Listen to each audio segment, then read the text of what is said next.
সৈয়দুল ইস্তিগফার আমার সাথে বলবেন আল্লাহুম্মা আনতা রাব্বি লা ইলাহা ইল্লা আনতা খলাকতানি আনা আবদুক ওয়া আনা আলা আহদিক ওয়া ওয়া'দিকা মাসতাতা'ত আউযু বিকা মিন শাররি মা সানা'ত আবু'ু লাক বিনি'মাতিকা আলাইয়া ওয়া আবু'ু বিযানবি ফাগফিরলি فإنه لا يغفر الذنوب إلا أنت।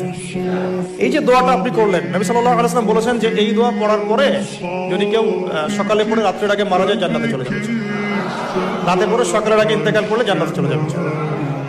এটা যদি না পড়েন অ্যাটলিস্ট এতটুকু আস্তাগফিরুল্লাহ আল্লাযী লা ইলাহা ইল্লা হুয়াল হাইয়ুল কাইয়্যুম ওয়া আতুবু ইলাইহি, এইটুকু। আর এটাও যদি না পড়েন, না পড়াটা একটু লজ্জার যদিও বা, যদি না পারেন তাহলে বলবেন আস্তাগফিরুল্লাহ ওয়া আতুবু ইলাইহি, আস্তাগফিরুল্লাহ ওয়া আতুবু ইলাইহি। আসুন।